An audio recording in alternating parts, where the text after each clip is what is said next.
نحمده ونصلي على رسوله الكريم اما بعد فاعوذ بالله من الشيطان الرجيم بسم الله الرحمن الرحيم والذين يتوفون منكم ويذرون أزواجا يتربصن بأنفسهن 4 أشهر وعشرا فإذا بلغن أجلهن فلا جناح عليكم فيما فعلن في أنفسهن بالمعروف واللہ بما تعملون خبیر۔ سورۃ البقرہ آیت نمبر 234 لفظی ترجمہ۔ والذین، اور جو لوگ، یتوفون، وفات دیے جائے، یتوفون مر جائے، یتوفون یہ باب تفعل سے ہے، مر جانا اور وفات پانا۔ متوفا وفات دیا ہوا، متوفی وفات دینے والا، ان دو لفظوں کو غلط استعمال کرتے ہیں، ہر جگہ متوفی بولتے ہیں۔ متوفی وفات دینے والا تو اللہ ہے، متوفا بولنا چاہیے۔ اسی طرح دوسرا لفظ ہے مسمى اور مسمات، نام دیا ہوا، اور اس کو بولتے ہیں مسمی، تو نام دینے والا، نام رکھنے والے، نام دینے والے کو مسمی کہا جاتا ہے۔ یتوفون وفات دیے جائے یا مر جائے، منکم تم میں سے، ویذرون اور چھوڑ جائے، یذرون مضارع جمع مذکر غائب کا صیغہ ہے، وزارا یذرو وزرن چھوڑنا، ویذرون اور چھوڑ جائے، ازواجن بیویاں،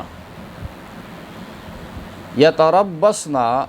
یہ تربصن یہ باب تفعل ہے، تربص یتربص انتظار میں رکھیں وہ، یتربصن مؤنث کا صیغہ ہے، جمع مؤنث ہے، انتظار میں رکھیں وہ، بِأَنفُسِهِنَّ انفس نفسن کی جمع ہے، انفسہن اپنے آپ کو، خود کو، 4 اشہر 4 مہینہ، و10 اور 10 دن، فَإِذَا پس جب، بلغنا پہنچ جائے وہ، اجلہن اپنی عدت کی مدت کو، فلا جناح تو کوئی گناہ نہیں، علیکم تم پر، فیما اس معاملے میں، فعلنا جو ان عورتوں نے کیا، فی انفسہن اپنے حق میں، بالمعروف شریعت کے موافق، واللہ اور اللہ، بما تعملون ان کاموں سے جو تم کرتے ہو، خبیر پورے خبردار ہیں۔ گزشتہ آیات میں رضاعت کا بیان تھا، اور رضاعت کے حوالے سے چھوٹے بچے پر ظلم کا خطرہ ہو سکتا تھا، اور عورت پر بھی ظلم کا خطرہ ہو سکتا تھا، اس لیے شریعت اسلامی نے ان کے حقوق اور ان کا دائرہ کار بیان فرمایا۔ اب یہاں پر متوفی عنہا زوجہا وہ عورت جس کا خاوند وفات پا جائے، اس کے عدت کا ذکر ہے۔ اصل میں عدت کہتے ہیں گننے کو، شمار کرنے کو، کاؤنٹ کرنے کو۔ خاوند کی وفات کے بعد چونکہ عورت جو ہے انتظار کرتی ہے کہ کب جو ہے عدت گزر جائے، وہ آزاد ہو جائے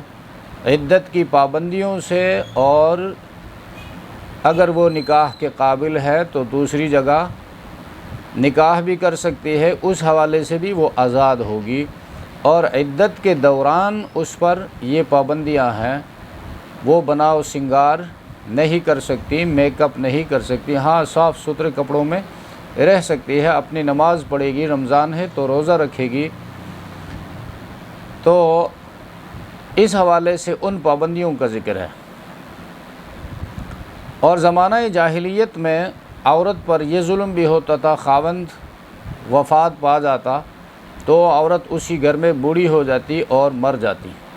اس کو کہیں جانے نہیں دیتے تھے۔ جاہلیت قدیمہ اور جاہلیت جدیدہ میں بھی، آج کل بھی بعض علاقوں میں ایسا ہے،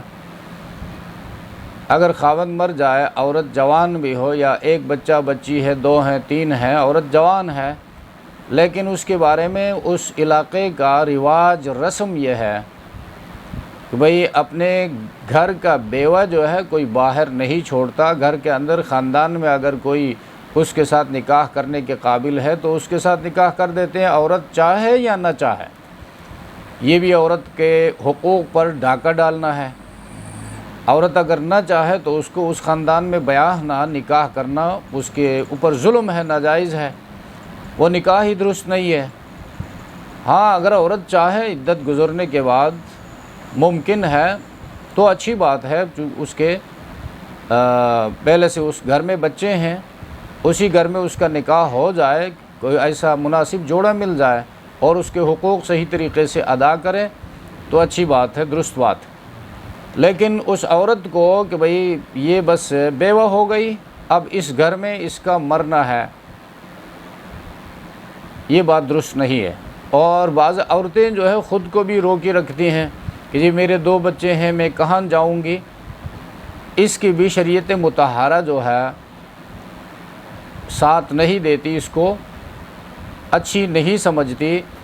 عورت اگر نکاح کے قابل ہے تو وہ جائے اور دوسری جگہ اپنے لیے رشتہ ڈھونڈے، نکاح کرے، دوسرا گھر آباد کرے اور باقی رہے وہ بچے، ان بچوں کی ذمہ داری ان کے اولیاء پر ہے، ان کے باپ کا خاندان ہے، ان باپ کے بھائی ہیں، ان کے ان بچوں کا چچا ہے، وہ ان کو سنبھالیں گے۔ ماں پر جو ہے پرورش کی ذمہ داری نہیں ہے شریعت اسلامی میں، تو لہٰذا ان کے لیے پھر اپنی جوانی کو اس طرح لگانا، اجر و ثواب اپنی جگہ، لیکن اس کے ساتھ بہت زیادہ دشواریوں سے گزرنا پڑتا ہے۔ جذبات ہیں، جوانی ہے، عفت و حیا ہے، ان تمام چیزوں کو سنبھال کے چلنا، زندگی بسر کرنا، اور آج کل کے معاشرے میں اور پھر لوگوں کی زبانیں ہیں اور لوگوں کی انگلیاں اٹھتی ہیں، بدگمانیاں پیدا ہوتی ہیں معاشرے کے اندر۔ اب شریعت اسلامی نے اس حوالے سے عورت کو اجازت دی ہے کہ وہ جائے اور اپنے لیے دوسری جگہ نکاح کر لے، رشتہ ڈھونڈے۔ تو جہاں تک بچوں کی پرورش کا حوالہ ہے وہ باپ کے خاندان کی ذمہ داری ہے۔ والذین یتوفون منکم ویذرون ازواجا، اور تم میں سے جو لوگ انتقال کر جائے، وفات دیے جائے، انتقال کر جائے، ویذرون ازواجا، اور چھوڑ مرے بیویاں، یتربصنا، وہ بیویاں انتظار کرے، بانفسہن، اپنے حق میں، 4 اشہر و 10، 4 مہینہ 10 دن۔ اب یہ اصل میں ناسخ ہے، اور اس سے پہلے بعد میں جو آیت آئے گی اس کا نزول پہلے ہوا ہے، قرآنی ترتیب میں اس کا درجہ بعد میں آیا ہے، چونکہ وہاں پر زمانہ جاہلیت کے رسم کو ڈسکس کیا گیا ہے، اور یہاں پر عدت کو بیان کیا گیا ہے، تو یہ ناسخ ہے۔ ناسخ موجودہ ترتیب میں قرآن میں پہلے ہے، اب وہاں پر سال عدت گزارنے کا، عدت میں بیٹھنے کا حکم ہے عورت کے لیے، یہاں پر 4 مہینہ 10 دن ہے، تو 4 مہینہ 10 دن نے اس سال والے عدت کو منسوخ کر دیا۔ اب کوئی عورت جو پریگننٹ نہیں ہے اور شوہر دیدہ ہے، جس کی رخصتی ہوئی ہے، اس لیے کوئی عورت پریگننٹ ہو، اس کا خاوند مر جائے تو اس کی عدت جو ہے ڈیلیوری ہے۔ وَأُولَاتُ الْأَحْمَالِ أَن يَضَعْنَ حَمْلَهُنَّ، اور حمل والی عورتیں ان کی عدت یہ ہے کہ جن دے اپنا حمل، سورہ طلاق آیت نمبر 4۔ اور اسی طرح نکاح ہو گیا، رخصتی نہیں ہوئی ہے، خاوند مر گیا، اس کی کوئی عدت نہیں ہے۔ تو عدت اس عورت کے لیے ہے جو پریگننٹ ہو اور اس کی رخصتی ہوئی ہو، تو اس کے لیے 4 مہینہ 10 دن۔ ہاں البتہ یہ 4 مہینہ 10 دن جو ہے کنورٹ عدت ہو سکتی ہے اس میں، ولادت میں، ڈیلیوری میں، اس صورت میں جب اب 1 ہفتے کے اندر جو ہے حمل ٹھہر گیا ہے تو عورت کو بھی پتہ نہیں چلتا، اس کے بعد خاوند وفات پا گیا تو مہینہ بعد جا کر خاوند کو، بیوی کو پتہ چل گیا میں تو حمل سے ہوں، تو اب یہ 4 مہینہ 10 دن جو ہے عدت میں نہیں بیٹھے گی، بلکہ اس کی عدت پورا 9 مہینہ ہے، بچے کی ولادت ہے۔ اور اگر پریگننٹ ہے، پہلے سے پتہ ہے یہ 6 مہینہ حمل کا گزر چکا ہے یا 8 مہینہ گزر چکا ہے، تو اب 30 دن میں، 25 دن میں، 20 دن میں بچہ پیدا ہوتا ہے، تو اس کی عدت جو ہے وہ 10 دن، 20 دن، جتنے میں بچہ پیدا ہوتا ہے وہ اس کی عدت ہے۔ اگر 6 مہینے میں بچہ پیدا ہوتا ہے تو 6 مہینہ عدت ہے، 9 مہینے میں ہوتا ہے تو 9 مہینہ عدت ہے۔ اگر عورت حاملہ نہیں ہے تو اس کی عدت کا بیان اس آیت میں ہے، بِأَنفُسِهِنَّ 4 أَشْهُرٍ وَعَشْرًا، 4 مہینہ 10 دن تک عدت میں بیٹھے گی۔ اب یہ اسے پتہ چلا کہ عدت کی مختلف قسمیں ہیں، وہ عورت جس کا خاوند وفات پا جائے اس کی عدت یہاں یہ 4 مہینہ 10 دن، حاملہ نہ ہونے کی صورت میں، اگر حاملہ ہے تو ولادت ہے، اگر رخصتی اس کی نہیں ہوئی ہے یعنی جنسی تعلق میاں بیوی کا قائم نہیں ہوا ہے اور وہ جو ہے وفات پا گیا تو اس صورت میں عدت نہیں ہے، یا طلاق ہو گئی اس کو۔ والذین یتوفون منکم ویذرون ازواجا یتربصن بانفسہن 4 اشہر وعشرا فاذا بلغن، پس جب وہ پہنچ جائے عورتیں اجلہن، اپنی عدت کی مدت کو، یعنی عدت پوری ہو جائے، تو فلا جناح علیکم، تو تم پر کچھ گناہ نہیں۔ یہ اولیاء سے خطاب ہے، یعنی اس عورت کے ماں باپ سے خطاب ہے، یا اس کے جو گارڈین ہیں، وارڈ ہیں، ان سے خطاب ہے۔